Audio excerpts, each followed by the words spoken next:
Hello students, let's solve the next problem from our exercise 3.3 from our chapter 3, that is the pair of linear equations in two variables. Okay, we are learning substitution method. Already we learned out substitution method और इस method से भी ये example हम जो word problem है solve करने जा रहे हैं. तो देखो द टैक्सी क्या पूछा एग्जांपल में पढ़ लेते हैं यहाँ पर. The taxi charges in a city consist of a fixed charge together with the charge for the distance covered. मतलब टैक्सी जो फिक्स चार्ज एक ले रही है और उसके साथ पर डिस्टेंस मतलब पर किलोमीटर पर वो कुछ चार्ज ले रही है. Okay, for a distance of 10 kilometre the charge paid is ₹105. 10 kilometre का डिस्टेंस कवर हो चुका है तो उसके लिए चार्ज पेड हुआ है यहाँ पर वो ₹105. And for a journey of 15 kilometer, the charge paid is ₹155. और जो 15 किलोमीटर की जर्नी हुई है उसके लिए 155 चार्ज पेड हो चुका है. What are the fixed charge and the charge per kilometer? तो यहाँ पर हमें फिक्स चार्ज निकालना है और चार्ज पर किलोमीटर ये निकालना है. अगेन उन्होंने आगे पूछा है how much does a person have to pay for traveling distance of 25 kilometer. तो पर्सन ने अगर 25 किलोमीटर का डिस्टेंस ट्रैवल किया तो उसको कितना चार्ज यहाँ पर पेड करना पड़ेगा. तो यहाँ पर from this example already we have to find out the fixed charges and the charges per kilometre. तो ये चार्जेस हमें क्या करने पड़ेंगे, पहले तो यहाँ पर ढूंढने पड़ेंगे. तो चलो यहाँ पर एक्चुअली हमें दो लीनियर इक्वेशंस बनाने हैं, that is the pair of linear equations यहाँ पर बनानी है हमें और उसको सॉल्व करना है. सॉल्व करने के बाद यहाँ पर कुछ कंसेप्ट हम मान लेते हैं कि चलो यहाँ पर दो बातें हमें समझ में आ रही है. एक तो फिक्स चार्ज है और दूसरा है चार्ज पर किलोमीटर. यहाँ पर मान लेना है कि let the fix charge be, उसको मान लेते चलो x. कितने रुपए मान लिया हमने, उसको x मान लिया. And charges okay charges per kilometre और पर किलोमीटर के लिए जो चार्जेस है उसको मान लेते b, उसको मान लेते हम चलो y मान लेते. क्या मान लिया उसको हमने y मान लिया. तो यहाँ पर इसको मान लेने के बाद जैसे हमारा पहला हम सेंटेंस पढ़ेंगे for a distance of 10 kilometre charges paid is ₹105. तो देखो यहाँ पर किस तरह से इक्वेशन बनेगा. देखो यहाँ पर होगा as per the question equation होगा आपका, देखो ऐसे होगा आपका fix charge plus fix charges जो होंगे वो फिक्स चार्ज होंगे, वो तो फिक्स ही रहेगा, उसमें कुछ बदलाव नहीं होगा. लेकिन 10 इनटू क्या होगा आपका चार्ज पर किलोमीटर, चार्ज पर charges per kilometre is equal to होगा आपका क्या टोटल चार्ज. ये तो होगा आपका टोटल चार्ज. तो इससे अगर हम इक्वेशन बनाते हैं तो हमारा पहले इक्वेशन आया देखो फिक्स चार्ज मान लिया हमने x प्लस 10 किलोमीटर के लिए चार्जेस ये 10 इनटू y और ये कितना पेड किया हमने, पेड किया है यहाँ पर 105. तो यहाँ पर ये बन गया आपका इक्वेशन फर्स्ट. देखो आपका इक्वेशन फर्स्ट यहाँ पर बन गया. अब इसी तरह से अगर मान लेते हैं हम तो आगे उन्होंने कहा है for a journey of 15 kilometre the charge paid is ₹155. तो यहाँ पर सेकंड इक्वेशन होगा यहाँ पर देखो x प्लस 15 किलोमीटर से 15y और कितने पेड हो चुके यहाँ पर 155. तो ये हो गया हमारा इक्वेशन सेकंड. तो देखो यहाँ पर हमें फर्स्ट इक्वेशन मिल गया और सेकंड इक्वेशन मिल गया क्योंकि फिक्स चार्ज प्लस जितना किलोमीटर होता है उसको मल्टीप्लाई करेंगे ना उस चार्ज से.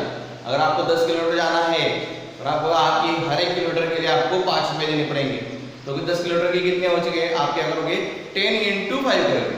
मतलब यहाँ पर भी 15 किलोमीटर गया है तो 15 इनटू फिक्स चार्ज हो गया यहाँ पर. तो x plus 15y equal to आएंगे हमारे 155. तो ये दो इक्वेशन हमने यहाँ पर बना लिए हैं. अब इसको हमें सॉल्व करना है with the help of substitution method.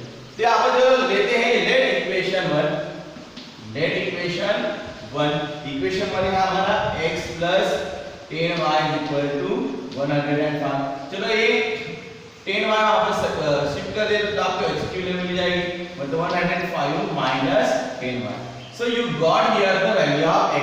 Put this value, put x is equal to 105 minus 10y in equation second. तो ये क्या करेंगे, हम सेकंड में सब्स्टिट्यूट करेंगे, पुट करेंगे। तो यहाँ पर वो पुट करते हैं। तो यहाँ पर सेकंड इक्वेशन है हमारा x + 15y = 155। पुट करते हैं वैल्यू x की, तो x की वैल्यू है हमारी 105 माइनस 10y + 15y = हमारा 155। अब ये यहाँ पर सॉल्व होगा और ये 105 उस साइड में जाएंगे, यहाँ पर हो जाएगा आगे तो हमारा 5y = क्योंकि 10 - 10y 15y का 5y होगा 155 माइनस 105। यहाँ पर आ जाएगा आपको देखो 5y = तो हो जाएगा आपका 50। 155 से 105 गए रह गया 50। तो y = आ जाएगा आपका 50/5। तो देखो 5 1 are 1 ओके एंड 5 1 are 1 50, मतलब यहाँ पर y = 10। मतलब आपको यहाँ पर जो चार्जेस मिल गए वो क्या है, हमारे चार्ज पर किलोमीटर। तो हर एक किलोमीटर के लिए कितने चार्जेस है, ₹10 है। तो यहाँ पर अब हमें निकालना है x की वैल्यू। तो put in equation 1 that is the y = 10 put up कर देते हैं, यहाँ पर पुट अप कर देंगे क्या हम। तो x = ऑलरेडी क्या था हमारा 105 माइनस 10 into y। तो x होगा हमारा 105 minus 10 into 10 that is x होगा 105 माइनस 100। तो x की वैल्यू मिल गई, देखो यहाँ पर हमें वो मिल जाती है हमें 5। तो हमें देखो फिक्स चार्जेस मिल गए ₹5 और चार्ज पर किलोमीटर मिल गए ₹10। तो यहाँ पर हम लिख सकते हैं सो फिक्स चार्जेस कितने हो गए हमारे x that is ₹5 okay and charges per kilometre वो क्या मान लेता हमने y, वो कितने हो गए हमारे ₹10 ₹5 और ₹10 ऐसा रखिए ₹10 ओके। तो ये हो गया आपके फिक्स चार्जेस और हो गए चार्जेस पर किलोमीटर। लेकिन आगे पूछा है आपको, यहाँ पर सवाल खत्म नहीं होता। How much does a person have to pay for travelling distance of 25 kilometre. तो लेकिन 25 किलोमीटर के लिए कितना कॉस्ट है, यहाँ पर उसके लिए हम इक्वेशन यहाँ पर बना सकते हैं कि देखो हमारा क्या था फिक्स चार्जेस प्लस चार्ज पर किलोमीटर, मतलब होता है हमारा fix charge plus charges per kilometre, ये होगा हमारा इक्वेशन यहाँ पर। तो यहाँ पर इस तरह से हम इक्वेशन बना सकते हैं। इक्वेशन किस तरह से बनेगा हमारा, सो चार्जेस फॉर 25 किलोमीटर, ये किस तरह से होगा हमारा x + 25y। अब 25y मिल गया हमने क्योंकि ये चार्जेस y के क्या है हमारे चार्जेस पर किलोमीटर है और x क्या हमारे फिक्स चार्जेस है इज इक्वल टू आ जाएगा, ठीक है। तो इज इक्वल टू यहाँ पर नीचे लिखता हूँ, यहाँ पर फिक्स चार्जेस कितने हैं हमारे ₹5 है plus charges per kilometre 25 into 10।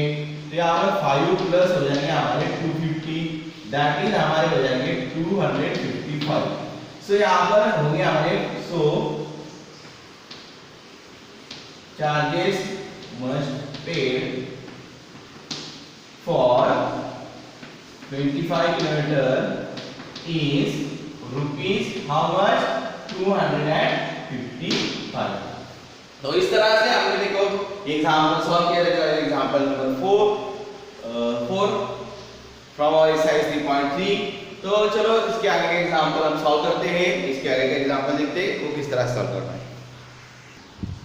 Okay students, so in this problem, that is the problem number 5, we do have a fraction becomes 9/11। चलो ये फ्रैक्शन का एग्जांपल है।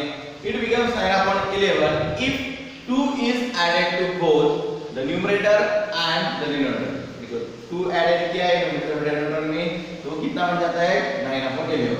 If 3 is added to the both numerator and denominator it becomes 5/6। Find the fraction। तो हमें क्या ढूंढना है, वो फ्रैक्शन ढूंढना है।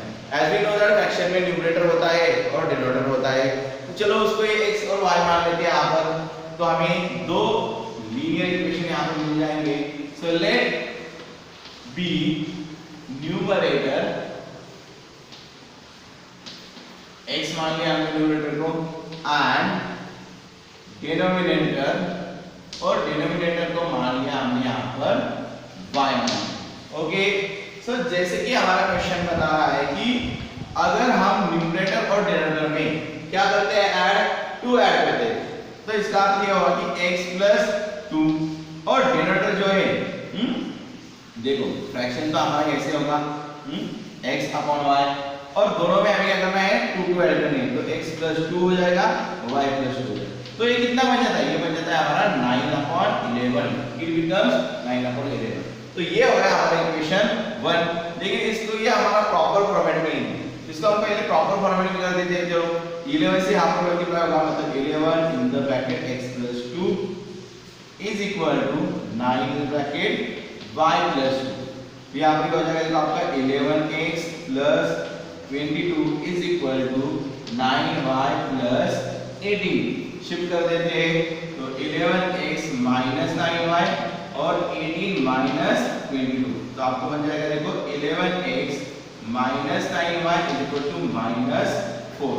तो ये बन गया आपका equation first, 11x minus 9y is equal to minus 4, ये बन गया इक्वेशन फर्स्ट। उसी तरह से हम यहाँ पर इक्वेशन सेकंड भी तैयार कर सकते हैं, जैसे कि एज पर द क्वेश्चन में क्या बताया, फिर if 3 is added to the both numerator and denominator। चलो 3 यहाँ पर 3 ऐड कर देते हैं, x plus 3 और y plus 3, तो न्यूमरेटर और डिनोमिनेटर में दोनों में हमने क्या कर दिया है 3, so it becomes 5/6। तो कितना बन जाता है आपका यहाँ पर 5/6। फिर से ये हमारे प्रॉपर फॉर्मेट में नहीं है, तो इसको प्रॉपर फॉर्मेट में कन्वर्ट कर देते हैं। 6 से मल्टीप्लाई होगा 6 इन द ब्रैकेट x plus 3 और 5 इन द ब्रैकेट y plus 3, तो 6x प्लस 18 5y प्लस 15, इसको भी शिफ्ट कर देते हैं तो क्या होता है देखो 6x minus 5y is equal to 15 minus 18, so our equation becomes 6x minus 5y is equal to minus 3। तो ये हो गया हमारा इक्वेशन सेकंड।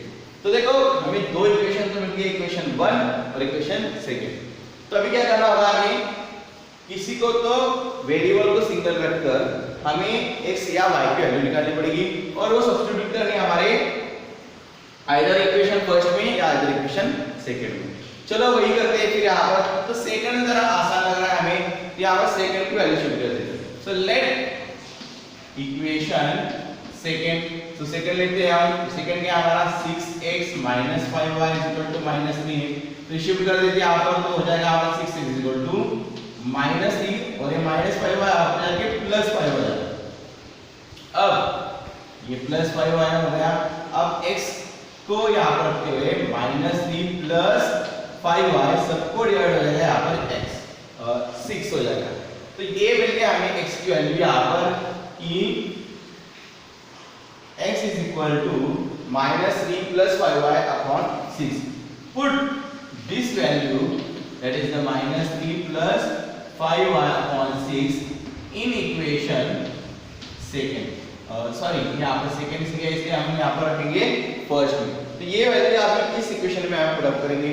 तो इक्वेशन क्या है हमारा, इक्वेशन है हमारा 11x minus 9y is equal to minus 4। तो यहाँ पर वैल्यू पुट कर देते हैं यहाँ पर, तो x की वैल्यू पुट करेंगे यहाँ पर, तो minus 3 plus 5y upon 6 minus 9y equal to आ जाएगा हमारा माइनस 4। अब यहाँ पर ये तो मल्टीप्लाई करना पड़ेगा अंदर, तो मल्टीप्लाई कर देते हैं, तो हो जाएगा यहाँ minus 33 plus 55y upon 6 minus 9y is equal to minus 4। लेकिन यहाँ पर ये डिवाइड बाय 1 होता है, तो यहाँ पर भी क्रॉस मल्टीप्लाई होगा आपका यहाँ पर, क्योंकि ये और ये ब्रैकेट और ये अलग सा होगा, यहाँ पर क्रॉस मल्टीप्लाई हो जाएगा, तो आपको आ जाएगा तो माइनस 33 प्लस 55y, मतलब इसको 1 से मल्टीप्लाई किया, 6 9 होगा आपका 54y इज इक्वल टू, अब सबको डिवाइड हो जाएगा यहाँ पर 6 और इज इक्वल टू आएगा आपका माइनस 4। लेकिन ये 6 से यहाँ पर फिर से मल्टीप्लाई होगा, तो ये इधर डिवाइड हो जाके मल्टीप्लाई होगा, तो आपका आ गया minus 33 plus 55y minus 54y is equal to आएगा आपका माइनस 24, 6 4 24। अब ये तो आपका ऐड हो सकता है और ये इधर शिफ्ट हो जाएगा, तो ये हो जाएगा आपका यहाँ पर 50y minus 50y minus 54y only y, तो माइनस 24 प्लस 33 आ जाएगा, तो y इधर आ जाएगा आपका यहाँ पर 9, क्योंकि 24 में से 33 में से 24 गए रह गया हमारे 9। तो हमें डिनोमिनेटर की वैल्यू यहाँ पर पता चल गई है, लेकिन हमें अभी ढूंढना होगा न्यूमरेटर। तो न्यूमरेटर क्या है हमारा, इस इक्वेशन में पुट करते हैं। न्यूमरेटर लेंगे हमारा x -5y अपॉन 6 पुट करते हैं वैल्यू यहाँ पर -3 plus 5 into 9 upon 6, that is आपका होगा -3 प्लस 45 अपॉन 6, इसका अर्थ ये हुआ इज इक्वल टू होगा हमारा 42 अपॉन 6, दैट इज 6 1 1 6 7 1, तो x की वैल्यू यहाँ पर हमें मिल जाती है 7। सो देखो हमें न्यूमरेटर भी मिल गया और डिनोमिनेटर भी मिल गया। So our fraction is fraction क्या होगा हमारा x upon y, that is क्या होगा हमारा 7 अपॉन 9। देखो 7 प्लस 2 हमारा होता है 9, 9 प्लस 2 होता है हमारा 11, मतलब ये सेटिस्फाई करता है हमारी कंडीशन को। तो हमारा फ्रैक्शन होता है यहाँ पर 7 upon 9। Understand all of you? So now let's